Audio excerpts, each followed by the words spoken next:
Hello girls and welcome to your next class of physics. और class आज का हमारा टॉपिक है molar specific heat of a gas. अभी हमने अपने प्रीवियस लेक्चर में थोड़ा सा इसका जिक्र किया था कि मोलर स्पेसिफिक हीट क्या होती है, इनकी रेशो गैमा के बराबर होती है। Still we were confuse at that time क्योंकि हमने इसको पढ़ा नहीं हुआ था। तो आज हम इसको थोड़ा सा डिफ़ाइन करते हैं। देखिए, जब भी हम अगर थर्मोडायनामिकल सिस्टम की बात करते हैं तो किसी गैस जो कि एक किसी भी सिलेंडर के अंदर इनक्लोज होती है which is fitted with A piston, तो इसको हम एक थर्मोडायनामिकल सिस्टम कंसिडर करते हैं। क्योंकि जब भी हम टेम्परेचर चेंज करते हैं, टेम्परेचर में वेरिएशन लेकर आते हैं, तो वो गैस में उस वेरिएशन को स्टडी करना बहुत आसान होता है as compare to liquid and solid, जिसकी वजह से हम अपने सिस्टम को, एक थर्मोडायनामिकल सिस्टम को, एक गैस और सिलेंडर पे मुश्तमिल सिस्टम ही रखना चाहते हैं। तो अब देखिए कि अब गैस को स्टडी करने के लिए सबसे पहले देखिए कि डिफरेंट गैसेस होती हैं। अगर हम 1 किलोग्राम मुख्तलिफ गैसेस का लें तो वो मुख्तलिफ होता है। तो ये 1 किलोग्राम कोई स्टैंडर्ड पैमाना नहीं है गैसेस को मैयर करने के लिए। ज़्यादा स्टैंडर्ड पैमाना है मोल, क्योंकि एक मोल में हम नंबर ऑफ़ मॉलिक्यूल्स कैलकुलेट करते हैं। और इसी तरह से अब 1 मोल ऑफ ए गैस, हम किसी भी गैस का लेंगे उसमें नंबर ऑफ़ मॉलिक्यूल्स जो हैं वो बराबर होंगे। तो मोलर स्पेसिफिक हीट, अब यहाँ पे मोल्स का हमने स्पेशल लफ्ज़ क्यों स्पेशली यूज़ किया वो भी हम जब स्पेसिफिक हीट के बारे में तो समझ आ जाएगा। देखिए, मोलर स्पेसिफिक हीट में 3 चीज़ें हैं जो ज़्यादा इस्तेमाल होती हैं, जिस पे हमारा फोकस रहेगा। एक है मोलर का लफ्ज़ जिस पे अभी हमने मोल्स की डेफिनेशन पढ़ी। उसके बाद अब ये स्पेसिफिक हीट के ख़ास करके हीट की एक ख़ास क्वांटिटी है एट कांस्टेंट वॉल्यूम के हमारी गैस का या हमारे सिस्टम का वॉल्यूम चेंज ना हो। तो अब देखिए कि स्पेसिफिक हीट ऐसा है कि एक अमाउंट है एक ख़ास हीट की जो कि हमें चाहिए, required to raise the temperature of 1 mole of a gas. तो मोलर से यहाँ पे आ जाएगा 1 mole of a gas up to 1 kelvin. अब अगर थोड़ा सा मैंने ये डेफिनेशन को थोड़ा स्टेटमेंट की फॉर्म देती हूँ कि 1 specific heat is amount of a heat कह लें, या specific heat of amount is a heat required to raise the temperature of 1 mole of a gas to 1 kelvin is called molar specific heat at const. अगर constant volume पे कर रहे हैं तो at constant volume.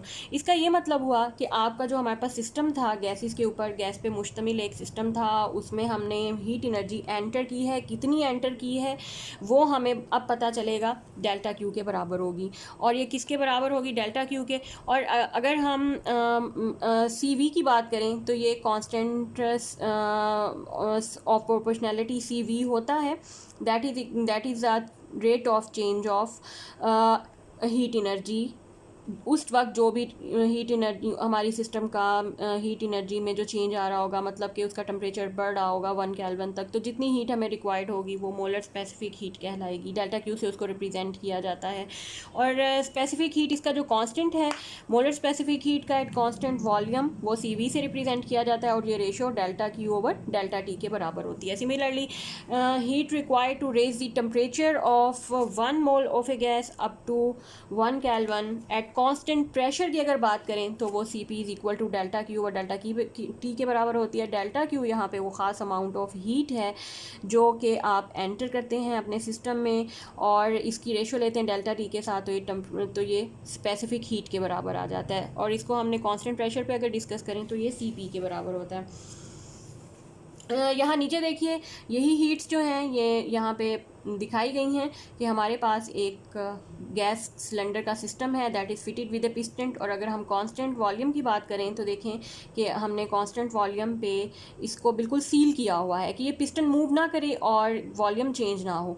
तो जितनी energy हमने add की सी वी डेल्टा टी, वो आप देखिए कि यहाँ पे जाके change in the internal energy के प्रोपोर्शनल है। सिमिलरली अगर हमारे पास यही सिस्टम है बट यहाँ पे पिस्टन जो है वो फिटेड नहीं है, एट कांस्टेंट प्रेशर की बात करें तो जब भी कांस्टेंट प्रेशर लेंगे हम और हीट एंटर करेंगे तो वहाँ पे लाजमी तौर पे टेम्परेचर क्योंकि चेंज हो रहा है तो वॉल्यूम चेंज होगा। सो डेल्टा यू जो है वो सी पी डेल्टा टी के बराबर होगा यहाँ पर। तो ये दोनों सिस्टम आपके सामने हैं, एक में specific heat at constant volume है और दूसरी में स्पेसिफिक हीट का फार्मूला हम निकाल सकते हैं एट कांस्टेंट प्रेशर के लिए। अच्छा, इसी तरह अगर हम फर्स्ट लॉ ऑफ थर्मोडायनामिक्स को देखें तो हमने ये पढ़ा था, अगर हम कांस्टेंट वॉल्यूम की बात करें, Q V is equal to delta U plus W। तो जितनी भी हीट हम एंटर करते हैं किसी भी सिस्टम में वो उसकी इंटरनल एनर्जी को चेंज करती है plus work done by the system on the environment. तो अब अगर हम कांस्टेंट वॉल्यूम की बात करें, कांस्टेंट वॉल्यूम में क्या होता है, वर्क हमारा होता है P delta we, change in the volume zero होती है तो कोई भी वर्क यहाँ पे परफॉर्म नहीं होता, वर्क ज़ीरो होता है और यहाँ पे मैं इसकी वैल्यू पुट करूँगी और डेल्टा यू की वैल्यू हम अभी निकाल लेते हैं। The molar specific heat at constant volume is the amount of heat transfer required to raise the temperature of 1 mole of the gas to 1 Kelvin at constant volume and is symbolized by Cv. So, if 1 mole of an ideal gas is heated at constant volume so that its temperature rises by delta T, the heat transferred Qv must be equal to, तो अगर हम इसी Qv की बात करें, Cv की, इसको Qv कह लेते हैं, तो ये डेल्टा क्यू वी आप देखिए किसके बराबर होगा, सी वी डेल्टा टी के। तो क्यू वी की वैल्यू मैं पुट कर देती हूँ सी वी डेल्टा टी और उसके बाद डेल्टा यू वैसे ही आया और डब्ल्यू के बारे में अभी मैंने बताया कि ये ज़ीरो है। यहाँ से मैंने वैल्यू निकाली है delta Q V is equal to C V delta T, ये मैंने यहाँ पुट किया। और अगर आप यहाँ से देखें तो डेल्टा यू किसके बराबर होगा, सी वी डेल्टा टी, मतलब कि change in the internal energy of the gas, जितना इंटरनल एनर्जी में चेंज आया है। तो सिमिलरली क्लास अब हम ये तो एट कांस्टेंट वॉल्यूम भी मैंने निकाला है, सिमिलरली इसी तरह का एक फार्मूला हम निकाल सकते हैं, डेल्टा यू जितना एनर्जी चेंज हुआ है at constant pressure C P delta T, वो भी इसी के बराबर होगा। तो the molar specific heat at constant pressure is the amount of heat transfer required to raise the temperature of 1 mole of the gas to 1 kelvin at constant pressure and it is represented by the symbol C V. तो to raise the temperature of 1 mole of the gas by delta T at constant pressure, the heat transfer, जितना heat transfer Q P हुआ है that must be equals to C P delta T. तो यहाँ से हम ये निकाल सकते हैं कि जितना हीट ट्रांसफ़र हमारे पास हुआ है वो क्यू पी के बराबर है और ये सी पी डेल्टा टी के बराबर है। तो इसके बाद एक छोटी सी डेरिवेशन है, इन्हीं फार्मूला को इस्तेमाल करते हुए हम डिराइव करेंगे कि C P minus C V is equal to R. Important derivation है। अब क्योंकि हमें दोनों स्पेसिफिक हीट का पता चल गया है और इनके फार्मूलाज भी, तो अभी हमने रिसेंटली कैलकुलेट किया है कि डेल्टा यू जो है ये एट कांस्टेंट वॉल्यूम की अगर बात करें तो वो delta U change in the internal energy at constant volume जब भी टेम्परेचर चेंज करते हैं सी वी डेल्टा टी के बराबर होती है। लेकिन यहाँ पर एक इंपॉर्टेंट चीज़ ये है कि अगर आप कांस्टेंट प्रेशर पर भी करेंगे तब भी डेल्टा यू जो है सी पी ले लें, या यहाँ पे मैंने सी पी लिखा हुआ है, आप इसको हटा के तब भी डेल्टा यू जो है वो सी वी डेल्टा टी, मतलब कांस्टेंट प्रेशर लें, इसमें साथ मेंशन कर देती हूँ एट कांस्टेंट प्रेशर। तो ये आप कांस्टेंट प्रेशर लें, amount of heat change in the internal energy constant pressure पे कांस्टेंट वॉल्यूम पे सेम होगा। तो हम इसको इस तरह भी लिख सकते हैं, इस तरह भी लिख सकते हैं। तो अगर मैं इस वाले फार्मूला को लेती हूँ, delta U is equal to C V delta T, but this is at constant pressure. अब कांस्टेंट प्रेशर है, कांस्टेंट प्रेशर में क्या होगा कि वॉल्यूम लाजमी तौर पे चेंज होगा। जब वॉल्यूम चेंज होगा तो यहाँ पे वर्क हमारे पास आ जाएगा पी डेल्टा वी वॉल्यूम, ये क्योंकि कांस्टेंट प्रेशर की बात कर रहे हैं तो ये डेल्टा यू की वैल्यू है। उसके बाद पी डेल्टा वी भी हमारे पास आ गया है और इसके साथ साथ अभी हमने क्यू पी भी कैलकुलेट किया था ये। तो अब जहाँ जहाँ से हमें वैल्यूज़ चाहिए, इसको इक्वेशन 1, इसको इक्वेशन 2 और इसको इक्वेशन 3 करते हैं और इन तीनों चीज़ों को हम पुट करते हैं from our first law of thermodynamic, Q P is equal to delta U plus W. Q P की वैल्यू पुट करिए यहाँ से, C P delta T, delta U हमारे पास आ जाएगा C V delta T plus W है P delta V. तो अगर ये, अच्छा अब इसको मैं इक्वेशन 4 कर देती हूँ क्योंकि still we have to replace, we have to use ideal gas law here.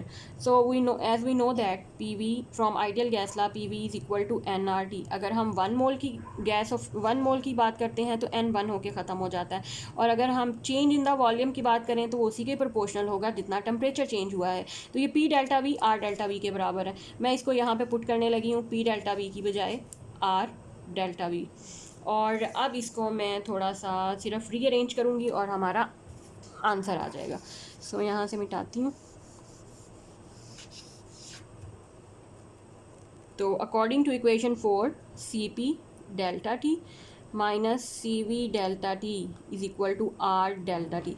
अच्छा, अब ये डेल्टा टी कॉमन है, दोनों तरफ से कैंसिल आउट हो जाएगा, कॉमन निकल के C P minus C V is equal to R, that was required to prove. And what this statement says is that कि जो डिफरेंस है दोनों स्पेसिफिक हीट का वो आर के बराबर है, since R is a positive quantity. तो इसका ये मतलब हुआ कि C P is greater than C V. आपको जब भी अपने सिस्टम को एट कॉन्स्टेंट प्रेशर पे हीट अप करना है 1 केल्विन तक, आपको ज़्यादा अमाउंट ऑफ हीट देनी पड़ेगी एज़ कम्पेयर टू जब भी आप किसी भी सिस्टम को at constant volume heat up करते हैं। उसकी रीज़न ये है, वॉल्यूम में क्योंकि पिस्टन मूव नहीं करता, आप जितनी अमाउंट ऑफ हीट एंटर करते हैं वो सारी की सारी उसके टेम्परेचर चेंज में जाती है और उसका टेम्परेचर जल्दी राइज अप हो जाता है। लेकिन जैसे ही आप कांस्टेंट प्रेशर की बात करते हैं, इसमें क्योंकि प्रेशर को कांस्टेंट रखना होता है तो आपको ज़्यादा हीट ट्रांसफ़र करवाना पड़ता है, क्योंकि कुछ अमाउंट जो है वो वर्क डन में भी यूटिलाइज हो जाती है। तो C P is always greater than C V by an amount of universal gas constant R. And this is all for the moment class. Thank you for watching.